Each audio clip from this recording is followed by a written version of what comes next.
Hello everyone and welcome back. I'm just going to skip the regular intros I'm doing for my videos, and I just wanted to have a few minutes to talk to you. I'm also not using any script because I wanted to sound more like a human. So I'm sorry for the errors that I will be doing. Basically, I just wanted to say thank you for all of your support so far. There are lots of things that are happening in my life lately, and I feel like, I don't have the energy to continue being a YouTuber, and that's because YouTube is a small fraction of what I do in my life, in real life. So I'm trying really, really hard, even if I am very tired. But your comments, your support gives me the strength and the energy I need to continue. That's why I gave my email in case you wanted to say hi. And the amazing thing is that so many of you are sending me all these wishes and the positive energy, which is amazing. It's a beautiful thing. I mean, I never thought I would have so many friends, because for me, you're not my fans, you are my friends. And I love talking with you, and I will always take the time to respond on emails and comments. It's really important for me. So the thing with my channel is that someone made a critique about it, and he said that it is cliche, and that really made me think. I'm the kind of person who likes to be different than anyone else and also want to evolve. So I am going to change some things. The speed drawing videos will continue to exist on my channel, of course, but I'm also going to add a different series of videos starting on Tuesday, and I really hope you like it, and I know you will. It is also something that no other narration channel has it, so I am very excited. It's a fresh idea. Also, I am thinking about making a Patreon. It is also going to be a unique kind of Patreon. Well, I will be releasing more videos with stories that you haven't heard before, and you will also going to have the chance with a small pledge to win exclusive prints and postcards that you can't find anywhere else, not even on my shop. So what I need you to do is comment. What did you think about the new series that I'm thinking adding? And what do you think about me creating a Patreon? The next video will be uploaded on Tuesday, May 8th, and it is going to be that special video that I talked about. For now, I just want you to enjoy this compilation, and it's a compilation of my favorite stories so far, and I hope you like it. Oh, and don't forget, grab your flashlight and follow me into the darkness.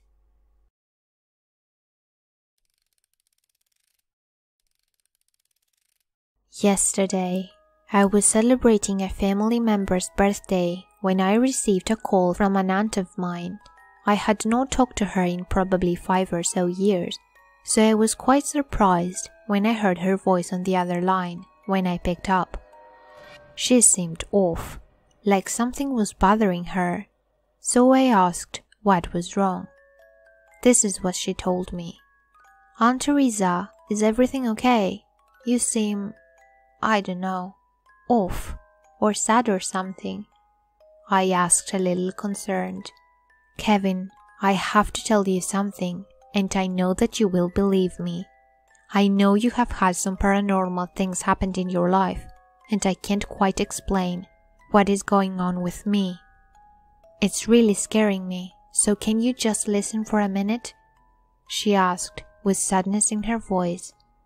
"Of course," I said, retreating into my laundry room for some privacy. This is when she began her horrifying experiences. My friend Diane came over about a month ago. She seemed very distressed and told me she hadn't been sleeping well because something was happening to her in the middle of the night. She went on to tell me these terrifying events, and I have to admit, after she left, I felt a little creeped out to stay home alone. As much as I tried, I could not get my mind off from the things she told me. When it hit nighttime, I still didn't feel comfortable, so I decided to take a sleeping tablet to help me fall asleep. It worked, but not for long. Around 2 a.m., I woke up to an eerie silent house.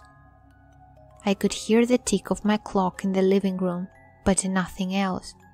I didn't feel like I was alone, but deep down, I knew.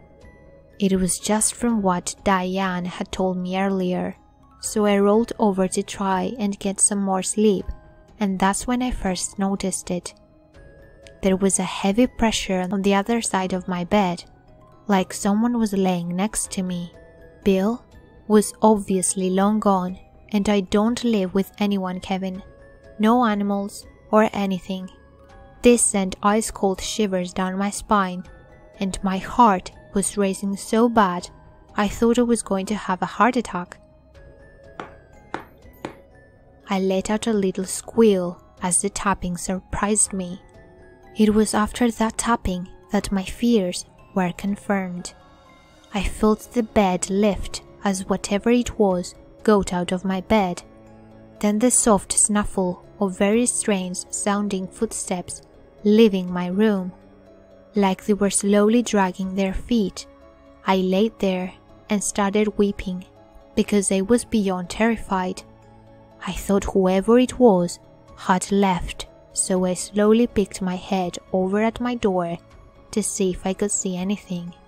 At first, there was nothing, just my dark living room with a slight glow from the street lamp outside. Then I saw it. It ran very quickly past my bedroom door toward my kitchen. It was huge, maybe 7 feet tall, I don't know. I could hear my aunt's voice shaking at this point. Then he ran again, back the other way. I was paralyzed in fear. It looked like he had his arms behind him, like he was running too fast, and his arms could not keep up, just dangling behind him. They were very long too. I slowly covered my head, and tears were running down my face.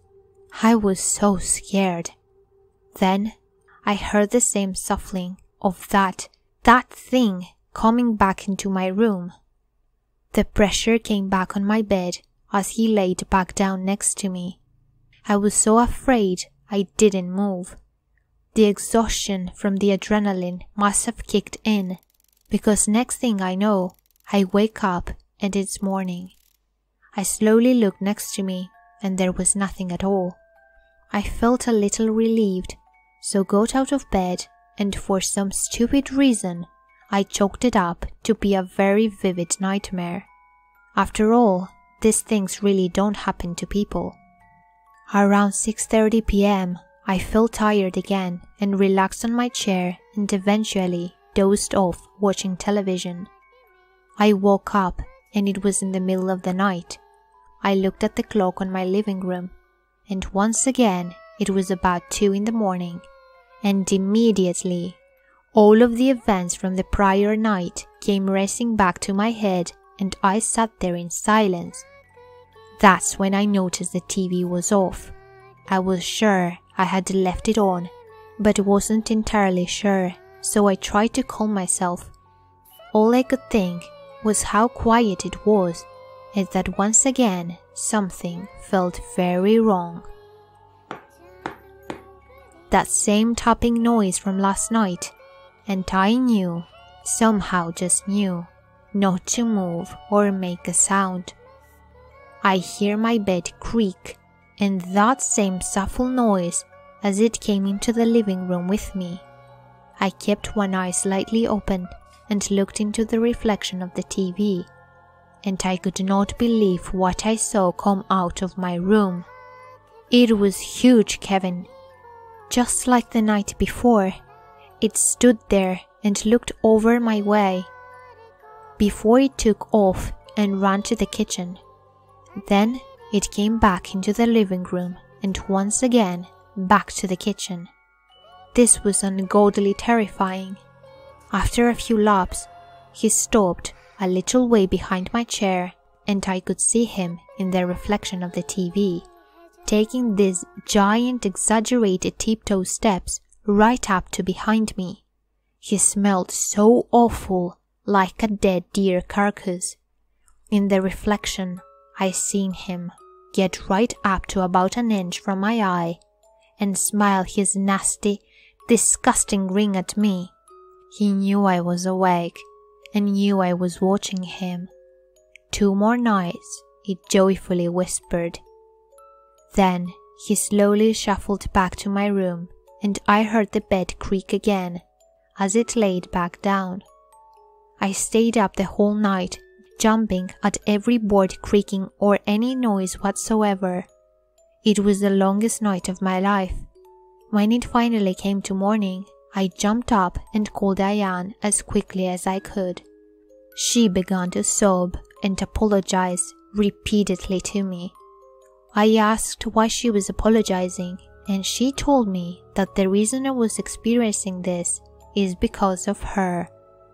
If you tell someone of this thing, it can sense it, passes it on, and it leaves you alone until it gets bored. Then it will come back. I am so sorry, Kevin, that I told you this, but I didn't know what else to do. She began crying again at this point.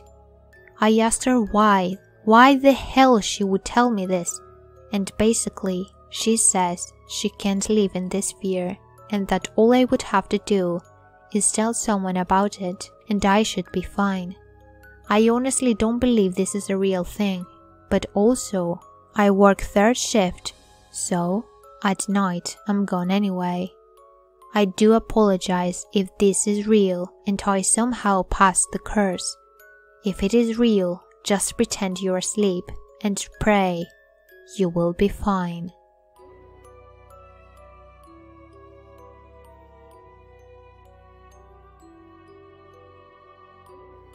I should have never started a YouTube gaming channel.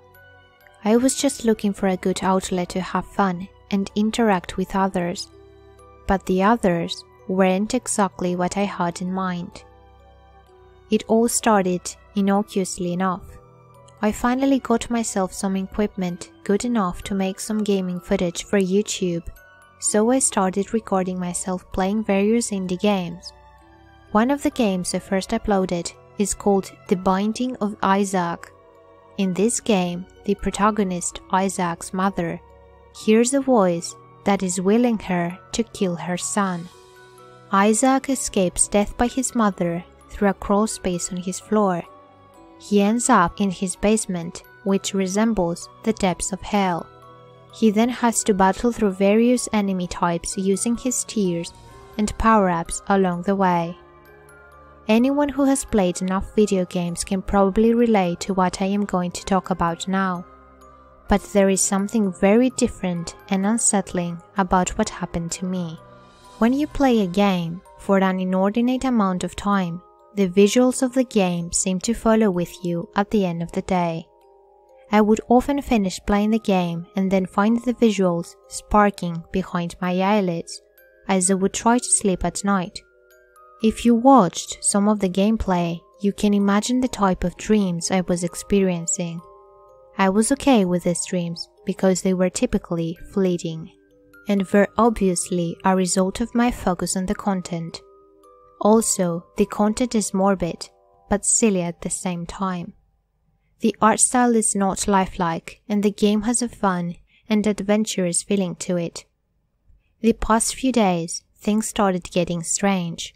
I would make a video, edit it, and save it. When I would try to view the final product after saving the video, would be blank with lots of static. I tried isolating some of the video sounds, but the static was just too much. I may be crazy, but I definitely heard faint voices among the static, but I couldn't find anything definitive. I chalked this up to a software issue. When I would resave the video, it would format correctly. The only time before last night that I got freaked out was when I stayed up late working on the Escapists indie video game. I finished editing the video and saved it to the videos folder file I usually do. I went in and opened the video, but to my surprise, it wasn't the Escapists. It was Binding of Isaac footage. I watched the cartoonesque images start to transition into lifelike settings, and suddenly it felt familiar. It was my dream from the night before. The video was a point-of-view perspective of me opening a closet in the corner of a cement basement.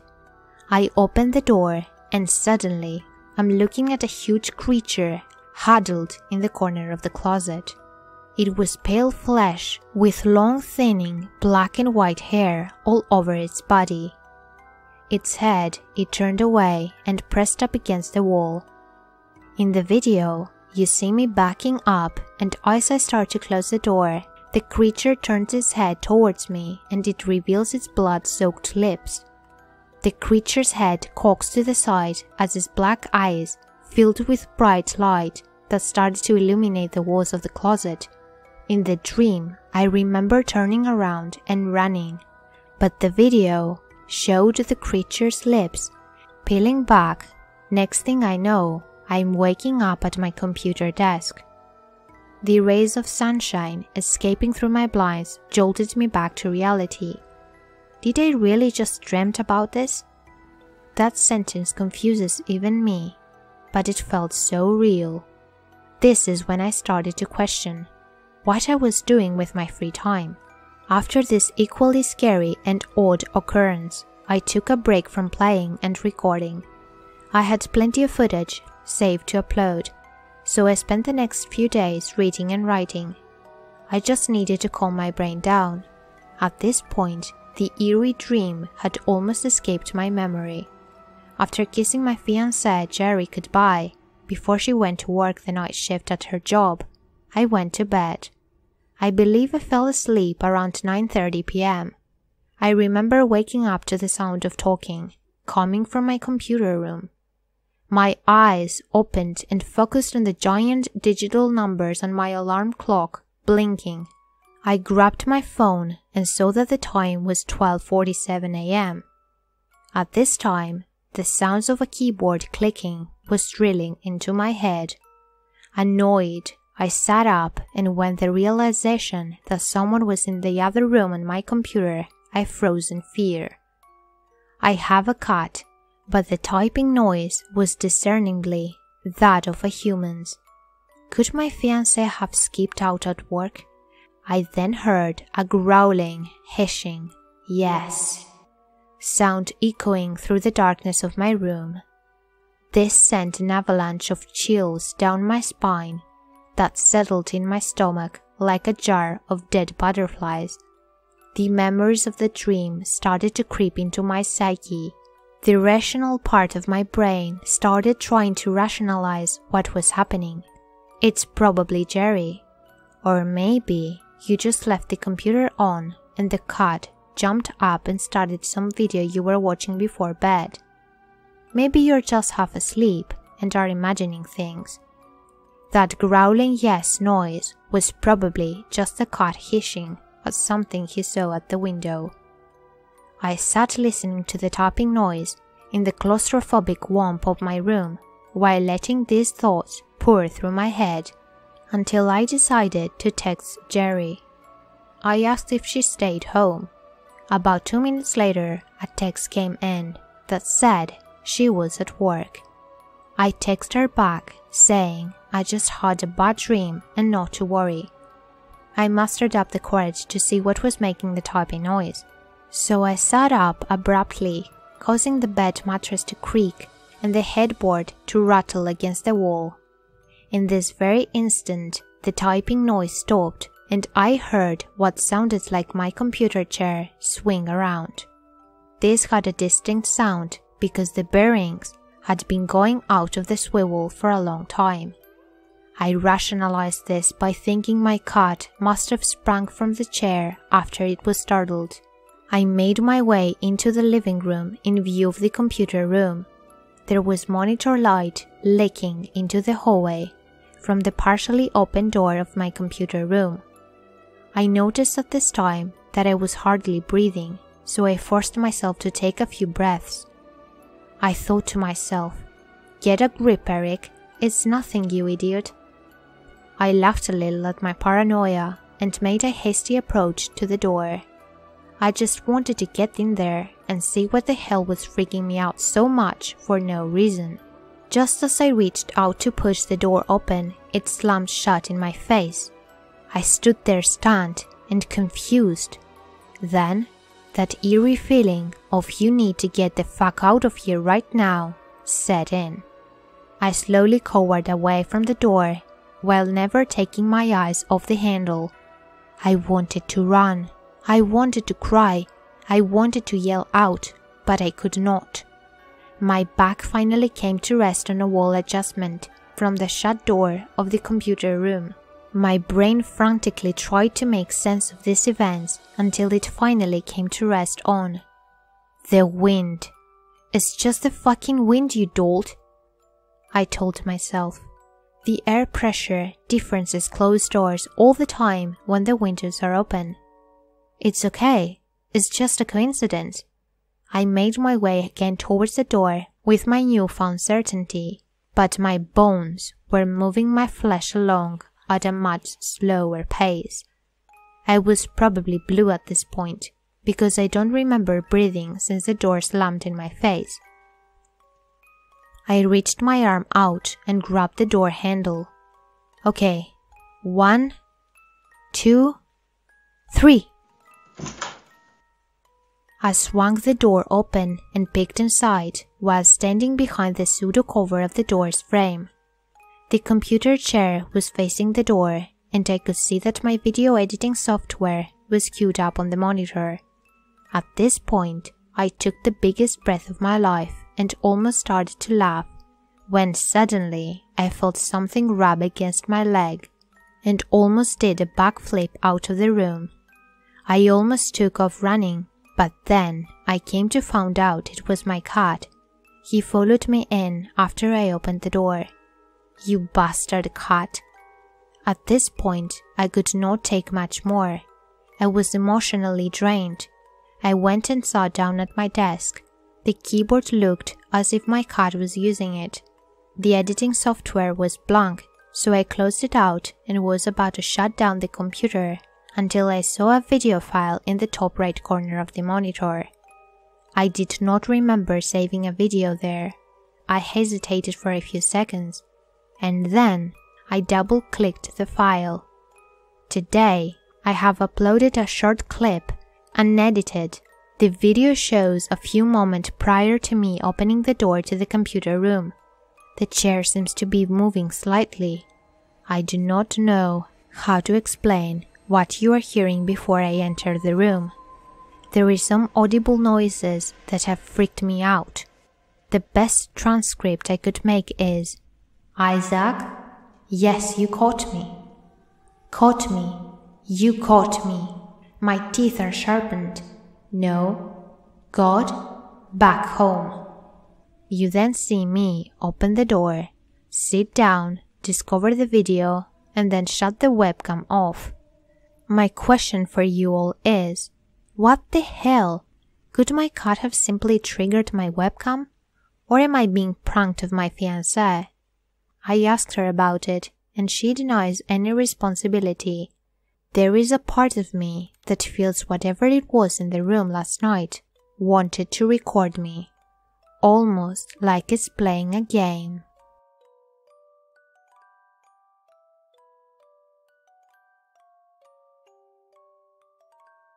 I was a curious kid growing up. From the day I learned the word why, I never stopped asking it. Why do I have to go to bed at 8?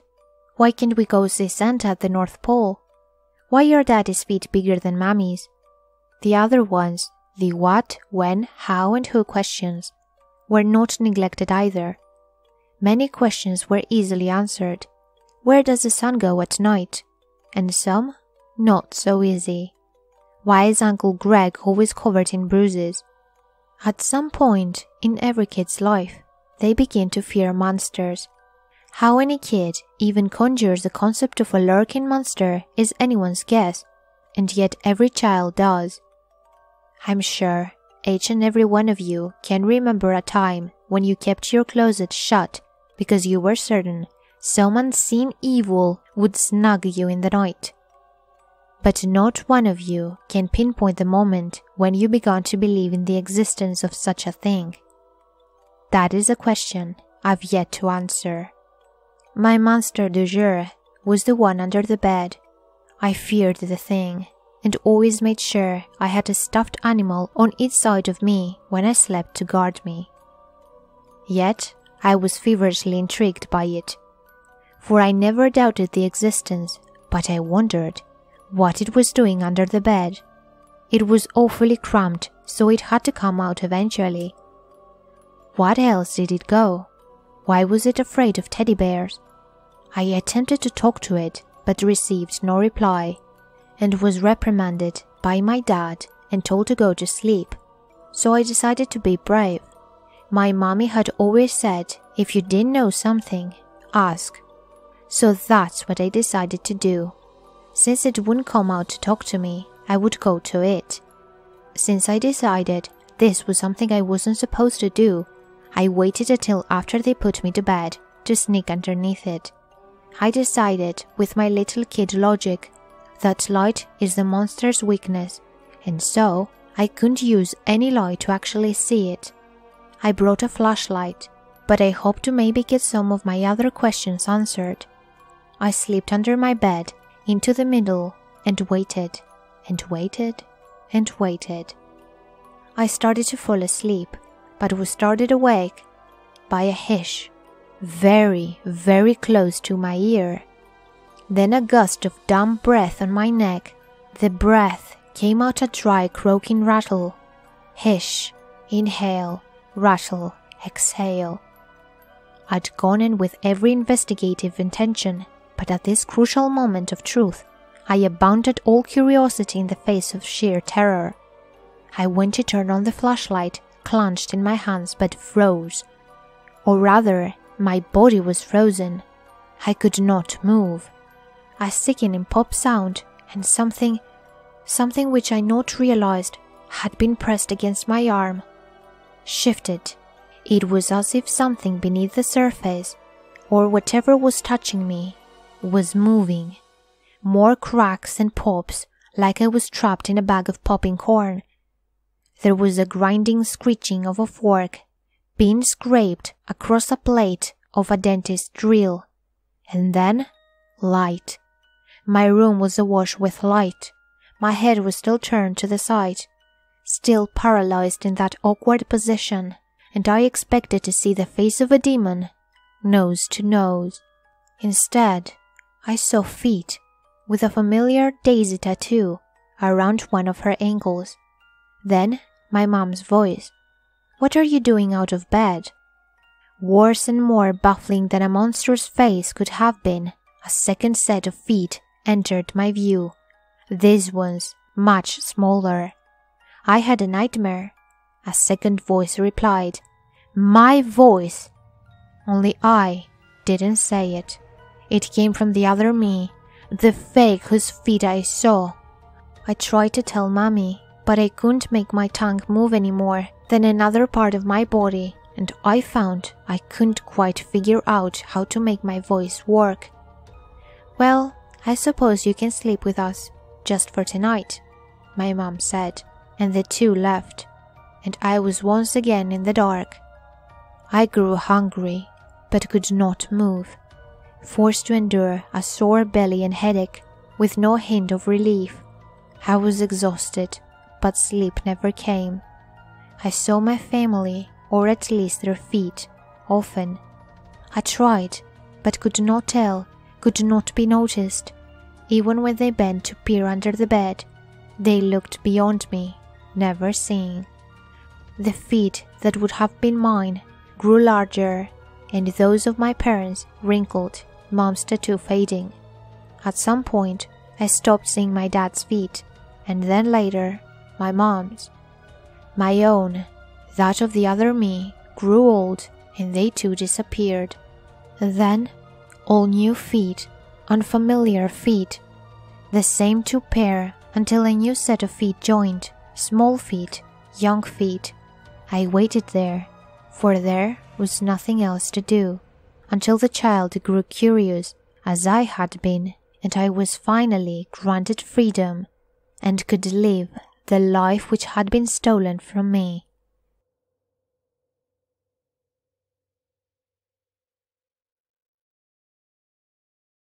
They say that my house is haunted.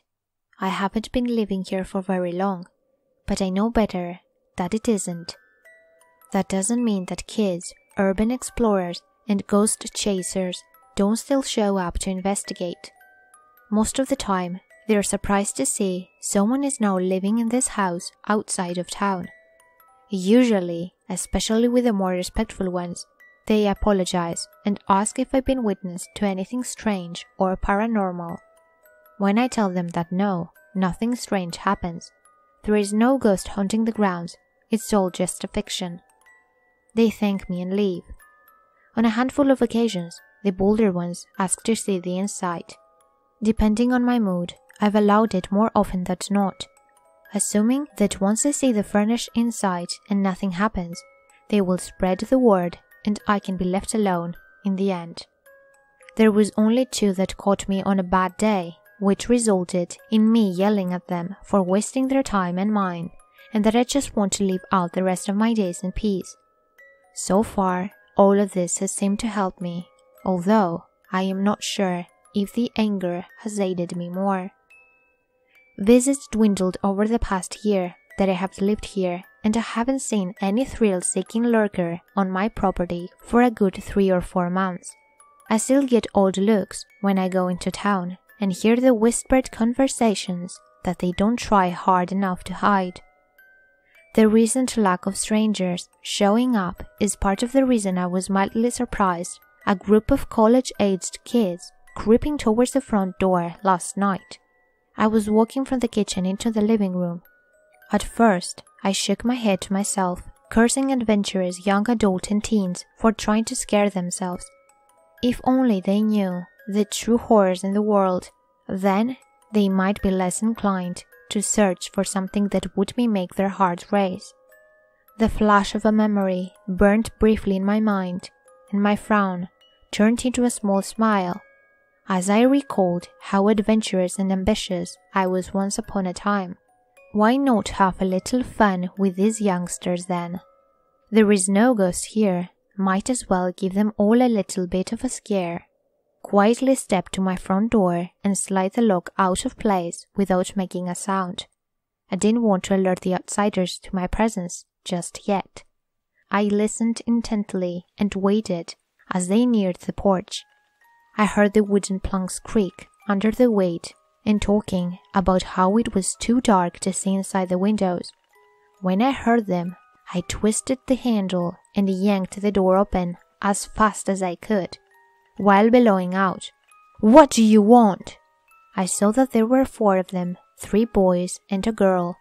I kept my smirk to myself as I mused for a second about the girl probably either trying to prove herself as one of the guys or being dragged alone, pressured by one or all of them. My mind quickly dropped that train of thought when 3 of the figures leaped from the porch and took a few hurried steps into the yard, putting some distance between themselves and what frightened them. Only one remained standing before me, the girl, her head raised in brave determination. "Sorry, sir, we didn't think anyone lived here." She spoke in a hesitant tone that grew stronger with each word. "Well, someone does live here," I responded carefully. The girl didn't answer, only stared at me, so I asked her, "Well?" "Penny, let's go!" One of the young men yelled after her. "Is your house really haunted?" she asked, ignoring her friend. "Penny, is it?" "No, the house is not haunted," I answered. "It's short for Penelope. Did you know that your house is believed to be haunted?" she continued. "Yes, Penelope, I did know that. Most of the brave kids such as you and your friends have discovered that already and made the conscious decision to leave me alone," I said. "I'm from out of town, so I guess I missed that memo," she responded.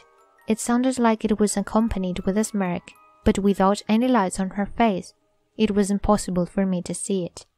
You are quite braver than your friends, it would seem. Would you care to come in for a cup of tea and a story? From my experience, not many know the full legend of the ghost that was assumed to haunt these walls. Of course, you probably won't believe the real story. I offered. Her silence told me that she was considering the offer. If she was smart enough, she would know that she shouldn't enter the house of a strange man. But then again, I knew better that many others, and sometimes pride and curiosity, can burn brighter than intelligence. I saw her silhouette turn as she yelled over her shoulder, "You go ahead, I'll catch up later." "Are you fucking kidding me, Penny? What if he kills you or something?" A male voice called back to her. It was a different one than the first I had heard. "Are you planning on killing me, or torturing me, or raping me or something?" Penelope asked, turning back to me. "I don't go around torturing and raping young women. How barbaric," I answered her. "I think I can handle myself," she hollered back to her friends. I stepped aside so she could enter the house. Once she was inside, she turned and waved to her friends. As I shut the door, I saw them shaking their heads, shrugging, and walking away. "Tea or coffee?" I asked my new guest as I locked the door and began walking to the kitchen. "I'd prefer coffee, if it's not trouble," she answered, following me. I led her into the modest room and flipped the light switch before gesturing for her to take a seat at a small table. She did, and I approached the counter, pulling a coffee maker towards me and fetching the grounds from the cupboard above. I scooped some of the dark granules into a filter, then I placed in the top of the maker. I filled the water and turned on the pot before taking a seat across from the young woman. I took a moment to study her. She had high cheekbones, but otherwise her features were soft. Brown hair fell to just past her shoulders, and her intense eyes, something not commonly found. "So, tell me, Penelope, what have you heard about this house?" I asked her as the machine on the counter began to heat up and make small gurgling noises. She shrugged. "Just that it's haunted. They say you can hear a woman crying loudly on some nights. They say it is heartbreaking." "And hearing a woman cry interests you?" She chuckled softly. "If it's coming from a ghost, sure. Anything for a glimpse of the other side." I mused aloud with a small smile. She shrugged. We sat in silence with the coffee finished making. I was surprised to note that she didn't look to be feeling as awkward as others in her situation might. Instead, she seemed rather calm and content. Within minutes, the mechanical pot stopped making gurgling noises, and I stood to pour some into the mugs. I placed one in front of her along with two small pots, one containing sugar and the other holding cream. I seated myself in a worn leather armchair. For as much as the dark fabric had been through, it still held itself together and supported my weight perfectly. I took a long sip of my own steaming black coffee, while Penelope took her place in another chair beside mine. Both chairs faced a fireplace that hadn't seen flames in a very long time. It was still comforting for me to be able to see the bricks that gave way to a dark and dirty space. Both chairs were angled so that the fireplace was easily the main focal point, but the inhabitants could also comfortably turn to see each other. I glanced at the young woman before reaching to the table between us and turning on the small lamp. It cast shadows about the room that would typically bring fearful thoughts to anyone. The woman wasn't typical though. She was strong and unafraid. "Why do you think the woman would cry?" I asked my guest before beginning the story. She thought for a minute while sipping the hot liquid, then responded, "I'm sure everyone has their own theories, but I would assume that she lost someone dear to her, maybe a kid or a husband or something." "Ah, yes. Loss is a terrible thing. Losing someone of great importance to you can cause us sorrow and hurts unlike any imaginable torture. The pain of the heart is too much more potent than the pain of the body, I said, losing myself for a moment in thoughts of the one I had lost so long ago. Heartbreak and misfortune were no foreign to me. Instead, they had taken up residence in my soul and refused to leave. So did she? Penelope's voice brought me back to the present. I looked up to her from my blank stare pointed at the floor. Yes, this house saw a woman lose everything, including herself. There was no child, though. What do you mean, she lost herself? She asked. For that to be answered, I must tell you the story itself. But first, one more question. What do you know about werewolves? One edge of my mouth curled up into a half smile, and as I looked at her over my cup before taking another drink, werewolves? They are humans that turn into a wolf with a full moon. Legends of them are found in various regions of the world. What if they were more than just a legend or a myth? Yes, depending on where you are in the world, there are different ways one might become a wolf. Who's to say what's the full truth or not? For the sake of this tale, though, I ask that you believe they are real and accept the information I give you without comment. I spoke. Okay. She nodded slowly and trailed off. Then, let me begin. Almost 2 long decades ago, there was a young man who lived far away from here. He was 18, stubborn, but mostly importantly, he was in love. The young lady his heart belonged to was beautiful, with long dark hair and bright eyes. Her name was Evangeline, and she loved him too. Her family kept a secret though, and because of this, they didn't approve of the young couple's dreams to travel. Evangeline knew this, and although she dreamed with him of distant places, her heart was always heavy with the thought she would never be allowed to join his adventures. One day, she finally shared her secret with him, and explained why she could not leave her home, like they were constantly imagining. The sweet angelic girl became a wolf during the full moon, every month. Unlike either breeds of the beast, she was not bitten or turned by choice. She was born into it. She explained to her love that there were different types of werewolves, some being made into what they were, and others, like herself, being cursed from their family's blood. For generations her family was careful to keep their secret from being exposed to the public. In an attempt to avoid becoming dangerous, they long ago decided to forget all the ancient traditions of feasting a human flesh. They learned that if they formed the diet to mostly be vegetable, they could better control their wolf side when it emerged. This aided them in being sure that they only hunted animals when near the wolf form. Over the years, there had been some mistakes, and if a wolf had a taste of human blood, they would become ravenous for it. A few times, the family had to put one of their own down because of this. As a result, her father was strict and wanted to keep her close until he died. He was afraid, terrified, that something might happen to his beautiful daughter. When Evangeline explained this to the young man, tears rolled down her face. She cried for what she was, for what she has no control over.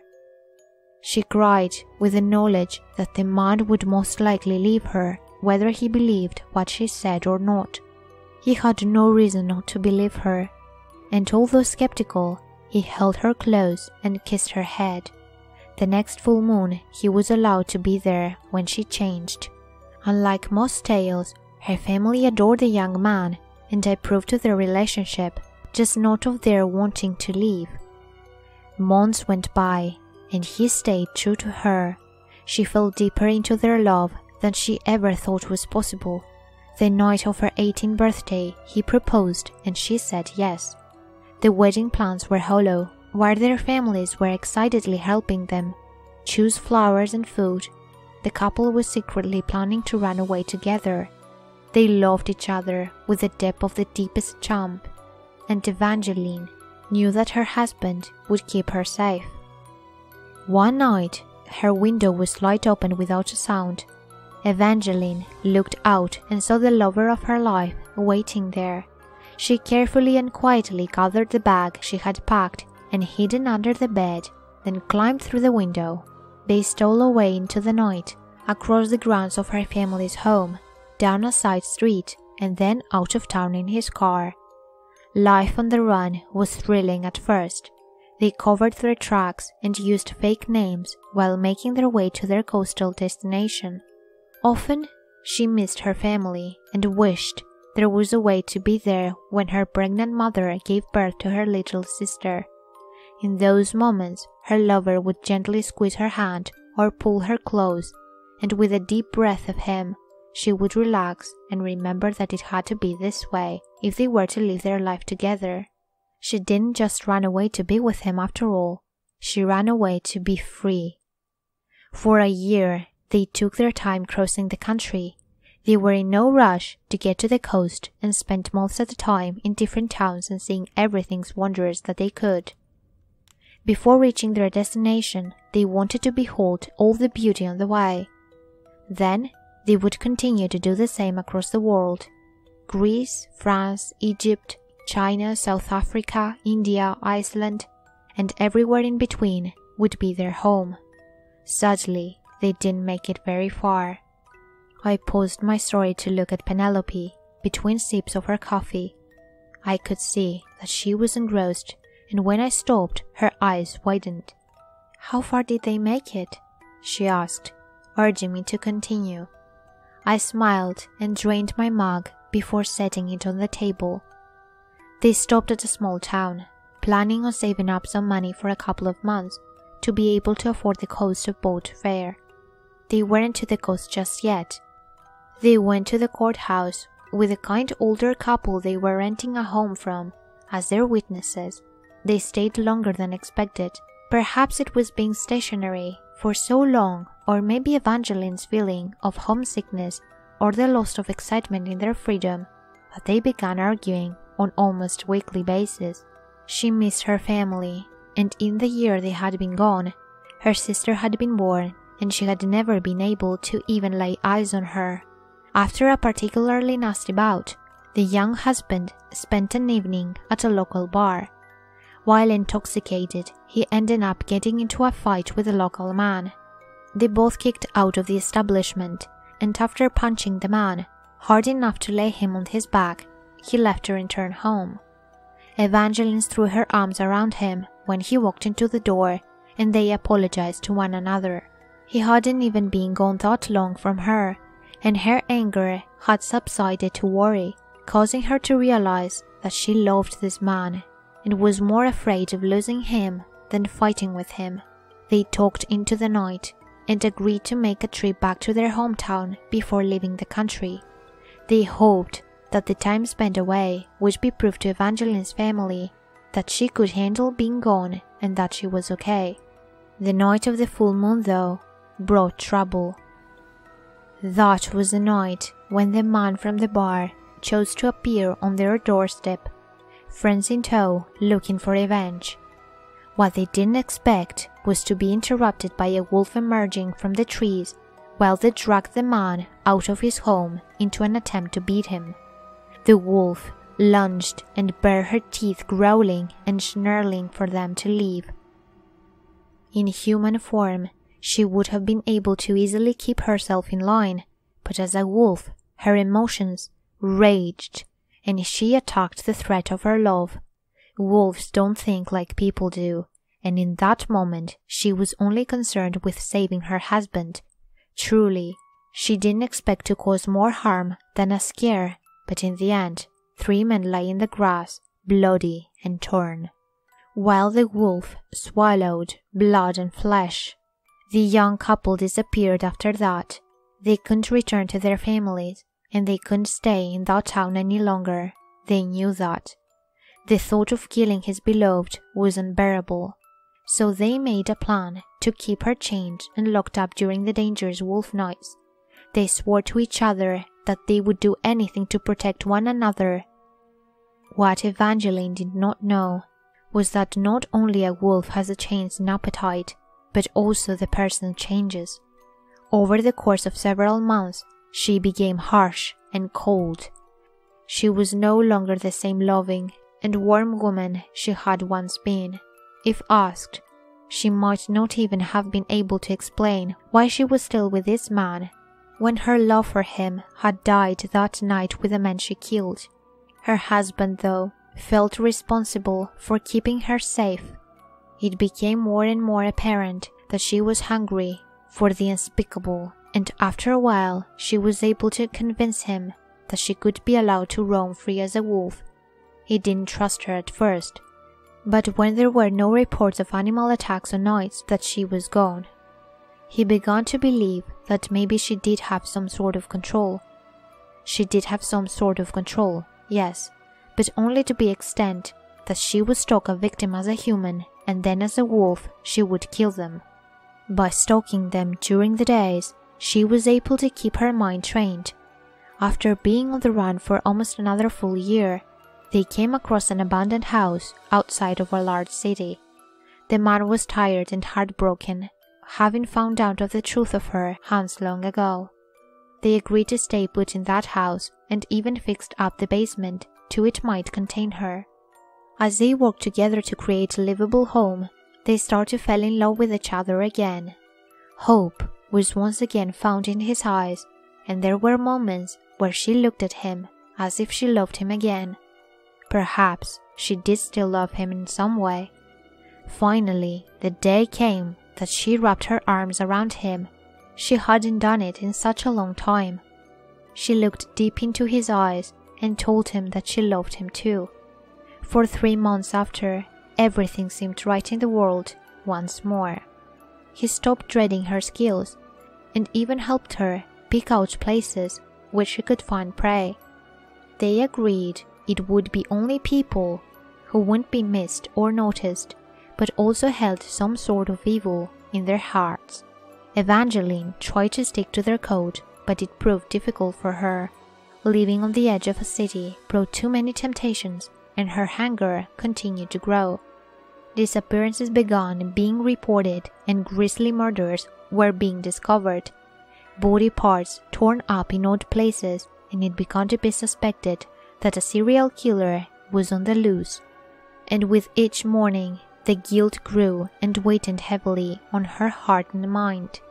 One kill was no longer enough for a month. She had progressed to killing 3 or 4 in a single night. Realizing the dangers of her roaming free, they began chaining her in the basement on nights she would turn. They even furnished the room with a comfortable bed that she would take on it, not feel like a prisoner in their own home. It worked for 2 months, but in the 3rd month, she was able to break the chains and escaped to haunt the streets of the city. Evangeline's husband heard the crash of the window breaking and rushed to follow the wolf. Armed with more chains, and if need be, a large silver knife to protect himself from the woman he loved, he found her over the still twitching body of a teenager. The dart left the gun and a small sound. The wolf's ear shifted with the noise, and she turned to face her human lover. In a flash, the dart lodged itself into her chest while she pounced on the new threat. He threw an arm in front of his face as he was knocked on the ground, while on his back, her forearm lodged in the beast's mouth. He struggled to grip 2 more darts in his free hand. The darts fell away, and as the wolf began to yank his arm from its socket, he grabbed the only thing he knew could save him, the silver blade. The knife pressed through the fur and skin easier than he thought it would. The jaws of the wolf loosened as it stepped back, staggering on his feet. With a whimper, the animal locked eyes with him and fell to her side. They were no longer the eyes of a wolf, but rather the bright eyes of the woman he loved. He quickly stood and touched the wolf as her eyes closed. She wasn't dead, but he knew that it wouldn't be long before she was. He struggled much but managed to bring the wolf back to their home and into the basement. The sun was rising as her eyes opened again and she took a deep breath. It destroyed him to see her naked form lying on the floor, knife still in her chest. She tried to get up, but was weak from blood loss. With one arm, he helped her the best he could, and soon she was lying on the bed. Through a short tear-soaked conversation, she told him this was necessary. She thanked him for loving her and said how she was glad he was the one to do this. She guided his hand around the knife and told him that he needed to sink it deeper into the chest. To be sure, her heart was pierced through it in order for the wolf to die with her. He begged her not to make him do this. He pleaded with her not to leave him. In the end, though, he looked into her eyes one last time as his hand, still covered by hers, was pushed into her body. I stopped speaking and focused my gaze on the empty fireplace. This story always broke my heart. That was this house, wasn't it? Penelope asked after a moment of silence. Her speech was quiet and sad, heavily affected by the tale. I cleared my throat and looked at her again. Yes, it was this house. The bed in the basement is still even there. But there is no ghost. Evangeline did not return from the grave. Can I see it? She asked me. My eyes narrowed, and I felt myself harden, slightly taken aback by the request. After holding my breath for 3 seconds, I let out a sigh and nodded. I suppose so. Follow me, and I'll finish my story while we walk, I said, standing up. Finish the story?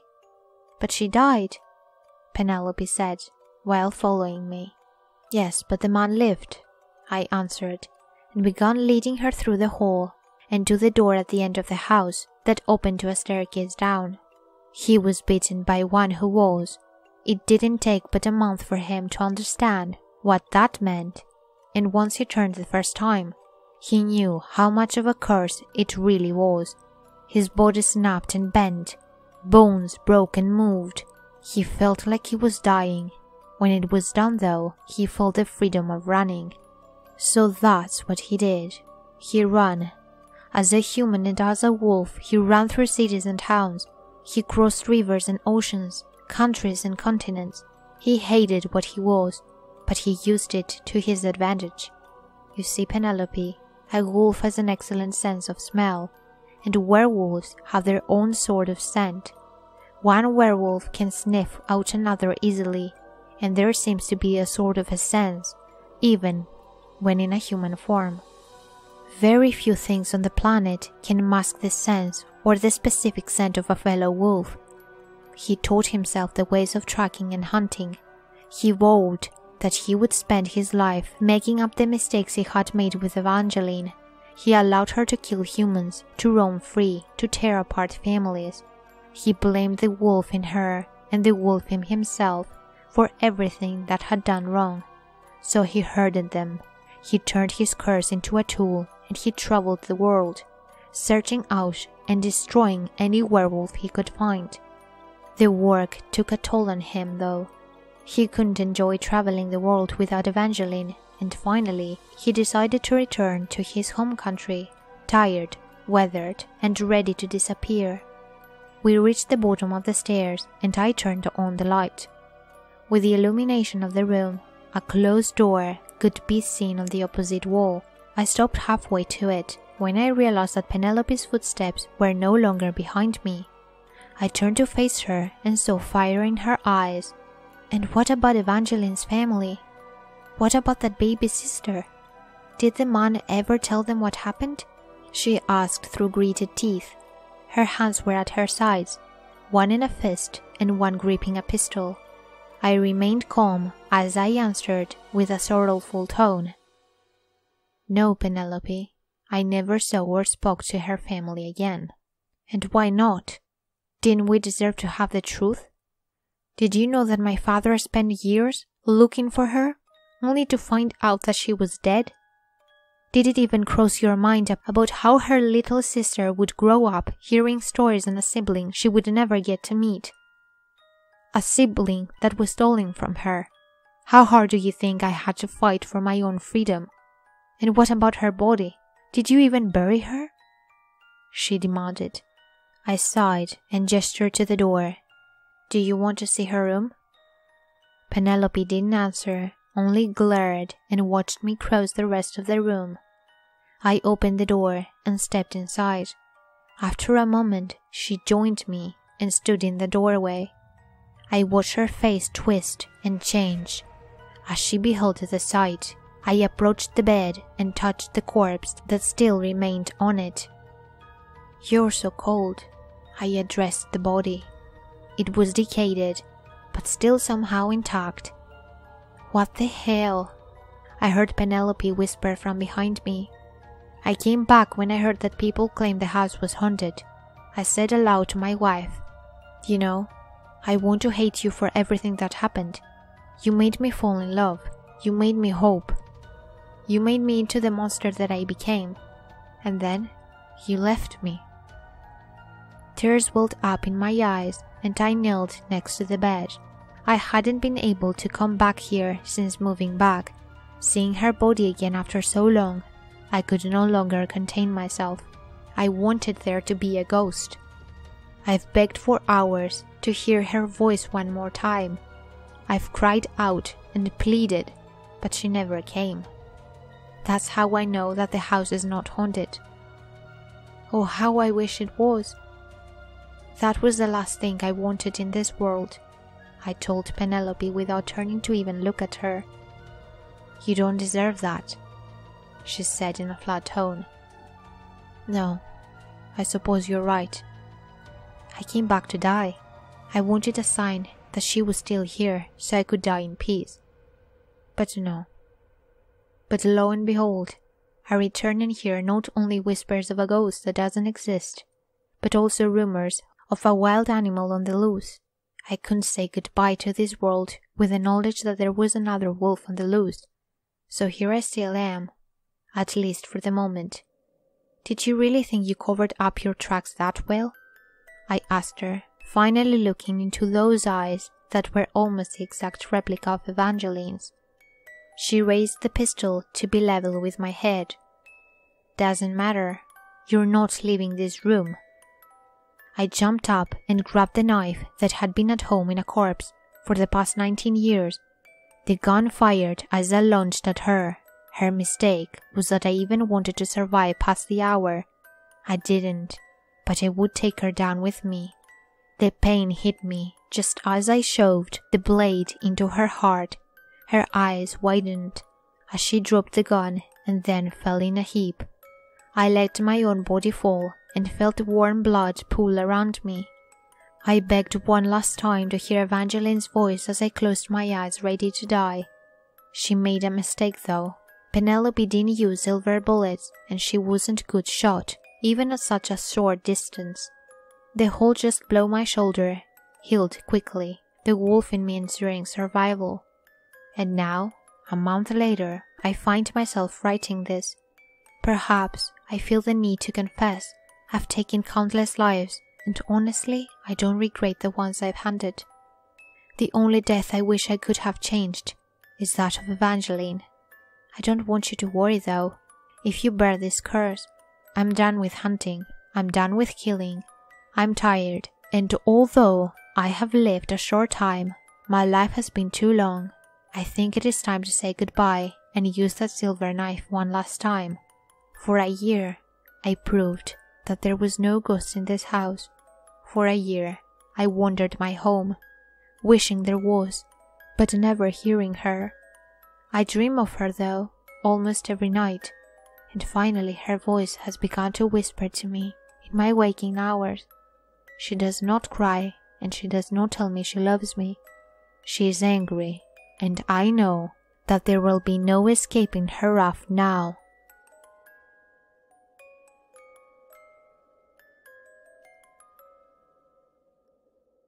Background. My mom dated a guy, Will, when my oldest sister and I were much younger, I was about 3 and my sister was about 9. They had been dating for a couple of years until she figured out he had been doing hard drugs, so she broke off the relationship. He didn't take this too well and started stalking her, which leads us to the story I'm about to tell. In the beginning, it wasn't that bad. She would coincidentally run into him places, as well as receive numerous phone calls each week asking for her to go back to him. Each time, she said no because he still was not sober. This frustrated him, and soon things got worse. My mom soon received threats from him and no longer felt safe with the 3 of us in our apartment. Because of him, I began to stay with my dad a lot more. I didn't normally stay with my dad because of his alcoholism, and my mother and sister stayed with my grandmother. As soon as my mom started staying with them, he caught on. Within the first couple of days, my mom had woken up to a broken windshield and a rock on the seat. It was never proven, but we know he did it. After this fiasco, things started to subside a bit, until nothing happened at all. My mother gathered her things as well as my sister, and they moved back to the apartment. Months went by and my mom had heard nothing from Will. I went back to living with my mom and things returned to the way they used to be, except I still would go to stay with my dad on occasion. One of the nights I stayed with my dad, my sister begged my mom for them to spend the night at my grandma's. At first she said no, but after a while gave in and packed up their things for the night. While there, my mom's phone number came up on the caller ID. My mom automatically knew that Will was in the apartment. It took the police no time to get there, seeing as they had been called a few times before regarding Will. When they entered the apartment, all of the lights were off. When they turned them on, they saw him in a chair facing away from them. He got up, thinking it was my family members coming home, and gave the police a clean view of the knife in his hand. Will was hauled off to the police station, while some cops searched the apartment. First they discovered a broken window. It was a first-floor apartment, which is what he used to get in. Then, in the bedroom, they found that alcohol had been poured all over the bed and shards of glass were everywhere. After that came the most chilling discovery, a lighter on the bedside table.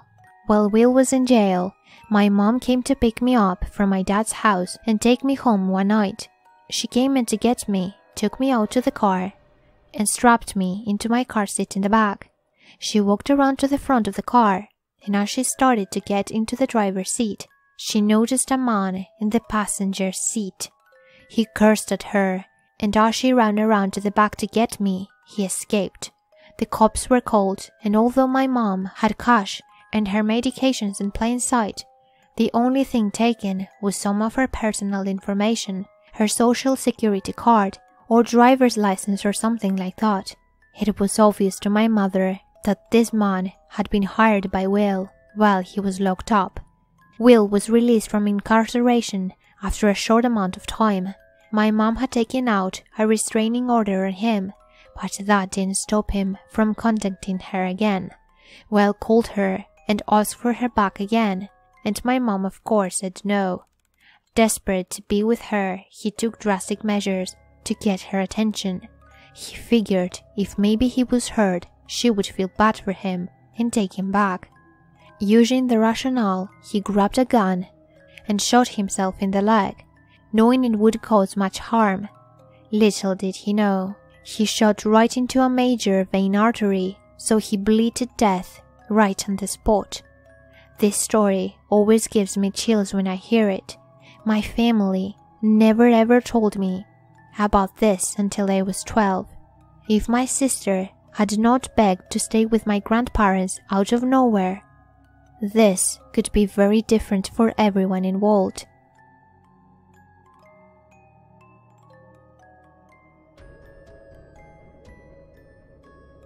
Let me tell you this, I am not afraid of sleeping. In fact, it's probably the best thing in my schedule. I used to take 3-hour-long naps, completely wiping of any productive activity that I had that day. It's really a luxury. There's something that haunts me in my dreams. I know what a nightmare is. I used to get them all the time. Creepy crawlers and monsters were usually at the top of the list. What I saw in my dream wasn't a monster, but I wish it was. Has anyone ever told you that ghosts aren't real? Don't be silly. Ghosts can hurt you. Well, guess what? They are liars. They lie to protect you from the truth. Because if you don't believe in ghosts, ghosts can't harm you. I wish someone told me that ghosts weren't real. What I am about to tell you isn't a spooky ghost story that I made up on the spot. It's a warning. Ghost stories are there to lead you away from what real ghosts are like. They're not white and floating beings. They are much, much worse than that. It happened when I was 22, and I had just finished a boring early morning lecture. I was ready to take a long and well-needed nap, so I got to my dorm, told my roommate not to disturb me, and then I went to my room. It was a mess as always. I mean, without my mom there to tell me to clean it every other week, I haven't really been keeping tabs on the cleaners. I lied to myself that I was going to clean it tomorrow. Then I hopped into bed without changing. I closed my eyes and I drifted off in an instant. After a few hours, I woke up. Or at least I thought I did. Everything looked the same. No temperature changes either. I thought I had just woken up in a normal room. See, I didn't have a very keen eye. I didn't really realize any immediate changes. I was naive. I left my room and started for a bowl of cereal. That was when I looked out the kitchen window. It was dark, unusually dark. In fact, the kind of dark you would see if you close your eyes. There was no moon and no clouds and no lamps. My kitchen window has a clear view of the university, and I often like to watch people going about their day. It was always brightly lit, and watching people head back to their dorm rooms, tired and probably drunk, amused to me. The university was not there. This sparked me as odd. I mean, the university was always there, and the lights could probably be seen from space. I put my bowl on the counter and took a closer look. The university was gone, but something else replaced it. I couldn't see it before because it blended in with the darkness. It was a person. It was my roommate. He was the only thing around for as far as I can see, and he had to at least be half a mile away. He almost completely blended in, apart from his eyes. A bright green that wasn't right. His eyes were brown, not green. Maybe it wasn't my roommate. I mean, the figures looked like him, but I'm not sure. A lot of people had the same figure. That's when he pointed at me. He stretched his hand and pointed straight at the window. Something wasn't right. His arm was stretching further and further towards my window. That was when the screams came. With every inch he stretched his arm, the blood-curdling, ear-piercing screams were swung at me like a bag of rocks hitting my stomach. I got thrown back just by the waves of sound. Actually, no. I could see the waves emitting from his mouth, waves of blood. The window was closed, but it came through just as easily, as if it were air. I instinctively ran to my room, but no matter where I went, the scream followed. There was no window in my room. The only room in the house with no window. I had to be safe here. I heard the kitchen glass shatter. I peered through the cracks in my bedroom door, but my roommate... No, that thing must have turned the goddamn lights off. My room thankfully was still lit. I reached for my phone in my drawer and dialed the police. I didn't even know what they would do, but I dialed them anyway. That's what you're supposed to do, right? The operator picked up. Police, fire services, or ambulance? She asked in a cheerful manner. "Police, police, please," I replied, my voice hoarse. "Don't be rude, sir," the operator responded. "What? Look, okay, someone is in my dorm. I don't know where I am or what's happening," I replied again, shocked that she had called me rude. "What the hell is going on here?" "Sir," the voice was different now, and louder and clearer, and a lot deeper like a growl. "Don't be rude." And that's when I realized what had happened. The screams had stopped, and all I heard from the other side was, "Now, I'll ask you again. Police, ambulance, or fire services?" The door burst open. The figure was standing in my room. The light had busted, and now I was standing there. I threw my phone at the wall in shock, probably cracking it. The entity stood with the same finger, pointing at me. That was when I woke up. I was sweating all over. It was a nightmare, I thought. It was all a nightmare. I opened my eyes. The door was fine. It was light outside. I checked next door to find my roommate on his PS4. All was fine. The clock had stopped working a few days before, so I went to check the drawer to find my phone. It wasn't there. In the corner of my room was my old phone, cracked in several places. I turned it on. There was a single black line of text on a grey background. 2 words that have haunted me to this day.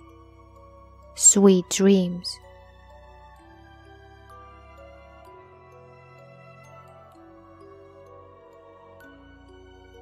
I guess I should start off saying this. Working at a gas station is easy, especially if it's one in the middle of nowhere. And as a college student, it's not too easy finding a job that pays great and that's super quiet customer-wise. I'm not a lazy person, but if given the opportunity to put something off, it might just be done later. I think the best work is the work done later by someone else. The name is David, by the way. A lot of people call me Dave, for short. It was around 1 a.m. I couldn't quite remember when the people just stopped coming for the night. It's almost always midnight when things start to grind to a halt. I'm supposed to lock the pumps for the night because of recent people trying to quickly fill up and dash away. However, my boss was tired of having to send someone out to unlock the cover and relock it after.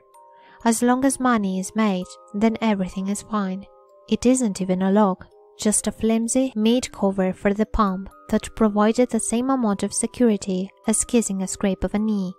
I considered looking it regardless, since he wasn't here, and I figured that nobody else would come by. But knowing the boss man, he would somehow figure out that I was locking it and get me in trouble for losing potential profit. I think it was around 3 a.m. when a couple of kids came in. They went to the back, checking the other aisles to see if there was something, presumably to fuel their adventure.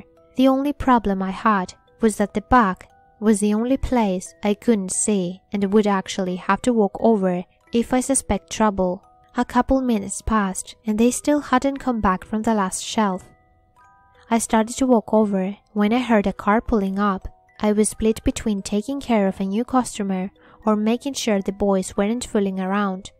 I decided to walk back to the counter and figured the kids would come up when they were ready. I looked outside as the rusted crimson car came to a stop and its driver came out. They went to the pump and stopped, not even pulling it from its slot. I moved from my stool and went to the door, opening it slightly. I was greeted with the sound of crickets and the wind swaying the grass. "Excuse me, sir, do you need help?" My voice seemed to carry much longer and further than I had meant. I was given no response and felt that that was an answer to my question. He or she would come and ask me if they needed anything. I already was neglecting the till, so going out and helping would be pushing it by far. I returned to my old post and sat on my stool, waiting for the kids to come up. Minutes passed by, and the store was almost as quiet as the outside. The silence was only interrupted by the hum of the old fan. Surely the kids had found what they were looking for. It doesn't take long to find a Pepsi or some chips to fuel your mission to see the sunrise. I was getting uneasy. My boss doesn't like customers that linger unnaturally long, and I shared the sentiment. Once again, I left the comfort of the till and walked by the front doors. The person seemed to be jingling the pump.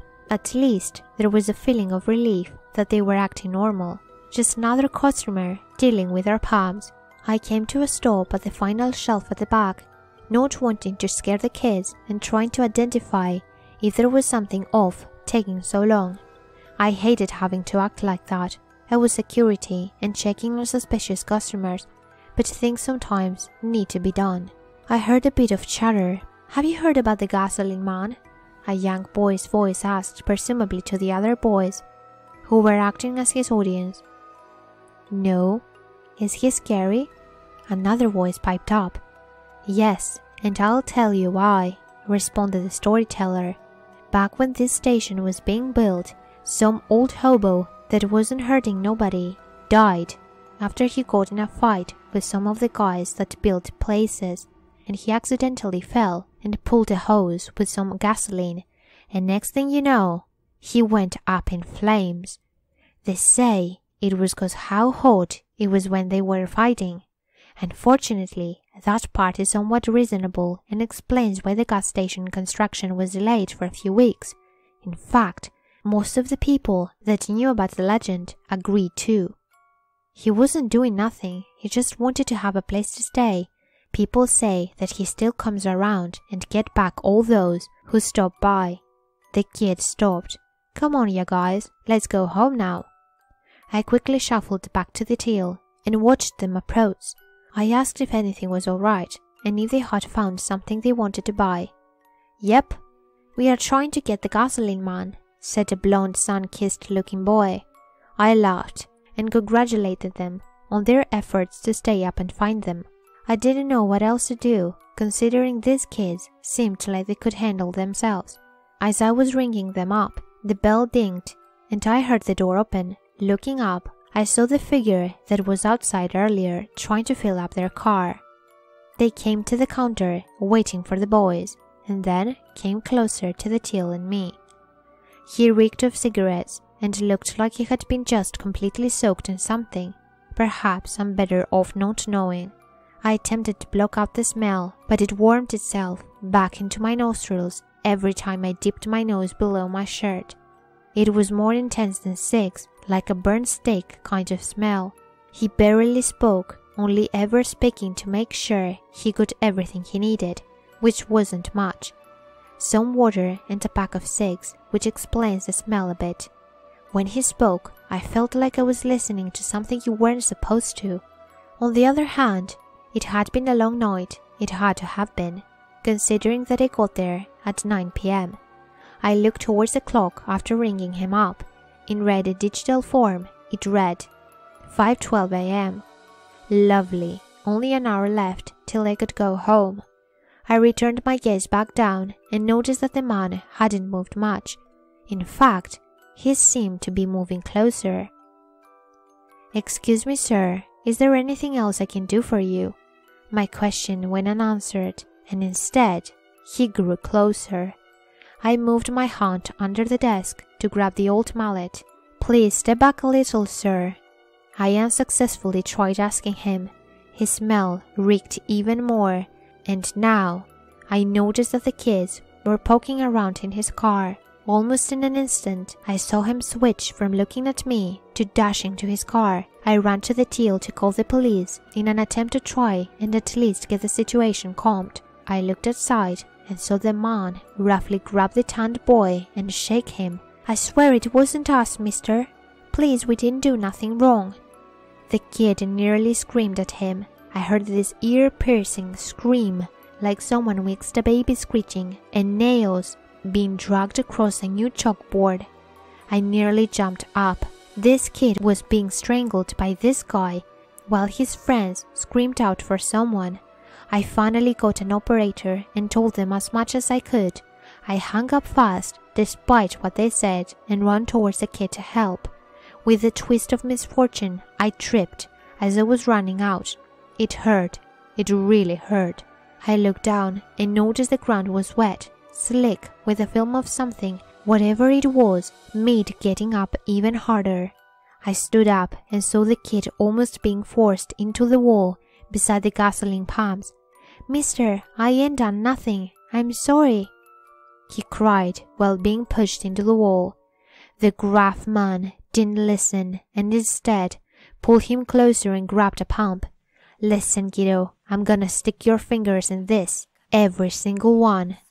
I ran to him and I nearly stopped as I heard the process and saw the results of it. His fingers started to just pop. I got closer towards the pump, but by the time I got there, his arm was like a bloody piñata. I tried pushing this hulking mass of a man to move, but he wouldn't budge. I yelled at him, trying to get his attention to me, only to be ignored and unable to shake him. The kids had been reduced to crying and whimpering, too scared to scream. I tried telling them to calm down while I figured out what to do, but my voice seemed to be drowned out and hidden away by the man in front of me.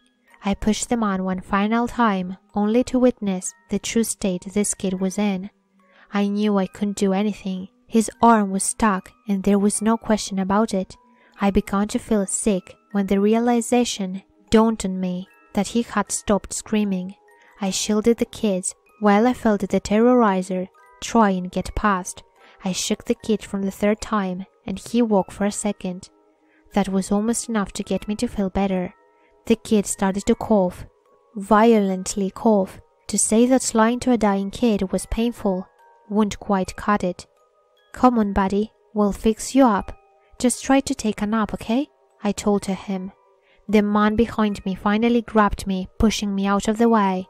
I saw the kid cough more and more until a bit of black, slimy thing managed its way out onto his abuser's clothes. I quickly looked at it, and I began to realize that he was spitting out oil. More and more started to drip from the poor kid's mouth. I heard the sound of police cars approaching in the distance, and I hopelessly tried getting to the other kids. They started to scream again about both their friends and themselves as I saw this hobo begin to push them into getting close to the pumps. I pulled on him to get away. Hearing the sound of police sirens come even closer, he turned to look at me. He pushed me and I felt his entire hands burn. He came closer and he grabbed me. His embrace burned me. It was like I was touching a hot pan. I fainted after only a few seconds of the searing pain. I can't remember much after that. I remember being walking to the sound of hospital equipment.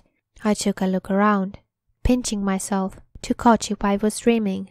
I nearly started to cry as it dawned on me that it wasn't a dream. I lived it. I looked toward my IV bag and for just a second I thought I saw a drop of oil.